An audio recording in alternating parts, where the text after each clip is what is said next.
دی hunting state پر واقع apartment کی عمارت گزشتہ برسوں سے بہت سی بھوت کہانیوں کا موضوع رہی تھی۔ اس کی ویران حالت اور ٹوٹا ہوا صحن وقت کے گزرنے اور اس کے اندر موجود رازوں کی گواہی کے طور پر کھڑا تھا۔ ان کہانیوں میں سب سے زیادہ خوفناک واقعہ تیسری منزل کا تھا، ایک ایسی جگہ جہاں بہت کم لوگ جاتے تھے۔ آج سے 50 سال پہلے جو لوگ یہاں پر رہتے تھے وہ اچانک غائب ہو گئے۔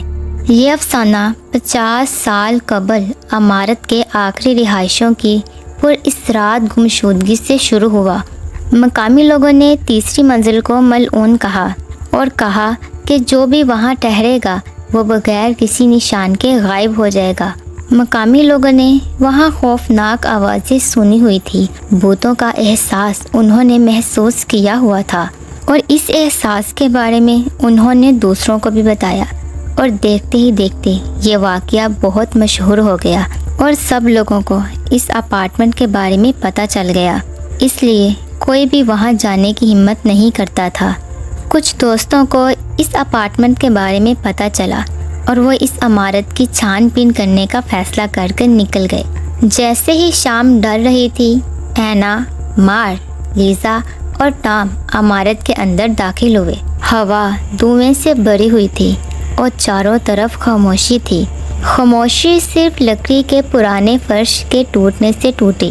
لیزا کی آواز قدرے کانپ رہی تھی اور اس نے اس کانپتی ہوئی آواز سے پوچھا، کیا تمہیں اس بات کا یقین ہے؟ مارک نے پر اعتماد سے جواب دیا، تم فکر نہ کرو، یہ صرف ایک پرانی عمارت ہے، چلو تیسری منزل کی طرف چلتے ہیں۔ وہ ایک عظیم الشان سیڑھی پر چڑھے جو کہ ان کے وزن کے نیچے کرا رہی تھی، اور بغیر کسی واقعے کے وہ دوسری منزل تک پہنچ گئے۔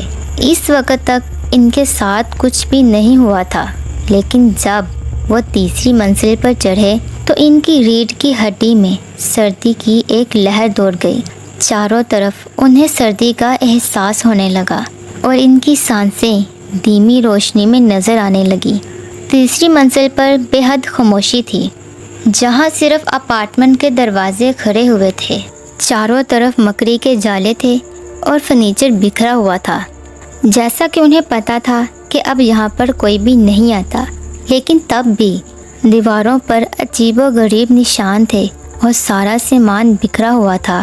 اچانک ان کے قدموں کی آواز گونجنے لگی اور چاروں طرف وہ آواز گونجتی رہی۔ اندھیرے کی وجہ سے انہیں کچھ صاف صاف نظر نہیں آ رہا تھا، لیکن تب بھی انہوں نے ایک زور کی آواز سنی۔ اینا نے پوچھا، کیا تم نے وہ سنا؟ اس آواز کے بعد سب لوگ بہت ڈر گئے تھے۔ ٹام نے لرزتی ہوئی آواز کے ساتھ مشورہ دیا، چلو ایک ساتھ رہتے ہیں۔ وہ سب اکٹھا ہو گئے اور احتیاط کے ساتھ آگے بڑھے۔ خاموشی میں ان کے قدم گونج رہے تھے۔ وہ آگے بڑھتے رہے۔ جب وہ ایک کونے میں مڑے تو ان کا سامنا کوریڈور کے آخر میں ایک شخصیت سے ہوا۔ یہ ایک لڑکی تھی۔ اس کا چہرہ لمبے بالوں سے ڈھکا ہوا تھا۔ اس نے ایک پرانا پھٹا ہوا لباس پہنا ہوا تھا اور اس کی آنکھیں ایک دوسری دنیا کی روشنی سے چمک رہی تھی۔ اس سے پہلے کہ ان کی سمجھ میں کچھ آتا یا وہ کچھ کر پاتے، اس لڑکی نے ایک زور کی چیخ ماری۔ اس چیخ سے ارد گرد کی دیواریں بند ہونے لگی۔ وہ بہت زیادہ خوفزدہ ہو گئے۔ جب انہوں نے باہر نکلنے کا راستہ تلاش کرنے کی کوشش کی تو وہ سارے دروازے بند ہو گئے تھے۔ ایسا لگ رہا تھا کہ اپارٹمنٹ سے باہر نکلنے کا کوئی دروازہ موجود ہی نہ ہو۔ بھاگتے بھاگتے وہ ایک کمرے میں پہنچ گئے۔ اندر انہیں کچھ چیزیں ملی جو کہ آج سے 50 سال پہلے رہنے والے لوگوں کی تھی۔ اس سامان میں ایک ڈائری بھی تھی۔ اس ڈائری میں ایلینور نامی ایک لڑکی کی دردناک کہانی سامنے آئی جو تیسری منزل پر رہا کرتی تھی۔ اس پر جادو ٹونے کا الزام لگا کر ایک ہجوم نے اسے بہت بے دردی سے قتل کر دیا۔ تب سے اس کی روح اس اپارٹمنٹ میں پھنسی ہوئی تھی، جو کہ خود اس اپارٹمنٹ سے آزادی چاہتی تھی، لیکن اس سے پہلے وہ ان سب لوگوں کو مارنا چاہتی تھی جس نے اسے بے دردی سے قتل کیا تھا۔ اب کیونکہ وہ نہیں جانتی تھی کہ اسے کس نے قتل کیا، اس لیے وہ اس اپارٹمنٹ میں آنے والے ہر شخص کو قتل کر دیتی تھی یا بڑی بے دردی سے اسے یہاں سے غائب کر دیتی تھی۔ وہ ایسا کر کر ان سب سے بدلہ لے رہی تھی۔ وہ سمجھ گئے کہ انہیں کسی طرح ایلی نور کی روح کو مطمئن کرنا ہوگا، تبھی وہ اس اپارٹمنٹ سے باہر نکل پائیں گے۔ جب انہوں نے ڈائری پڑھی تو انہیں ایلی نور کی روح سے آزادی کا ایک راستہ نظر آیا، لیکن انہیں اس بات پر یقین نہ تھا کہ یہ طریقہ کام کرے گا یا نہیں۔ لیکن ان کے پاس کوئی اور آپشن بھی نہ تھا۔ کوئی اور راستہ نہ دیکھ کر انہوں نے مجبوراً وہی کیا جو ڈائری میں لکھا ہوا تھا۔ ڈائری میں لکھا تھا کہ ایک لاکٹ، موم بتیاں اور ایلی نور کے لباس کا ایک ٹکڑا اس کمرے کے بیچوں بیچ رکھنے سے ایلی نور کی روح کو آزادی مل جائے گی۔ انہوں نے ایسا ہی کیا۔ یہ سارا سامان انہوں نے اس کمرے کے بیچوں بیچ میں رکھ دیا اور ڈائری میں لکھا ہوا منتر پڑھنے لگے۔ جیسے ہی انہوں نے منتر ختم کیا، انہیں گرمی کا احساس ہونے لگا اور وہ خوفناک ماحول ختم ہو گیا۔ لیکن اچانک ان کے سامنے ایلی نور کا بھوت آ گیا۔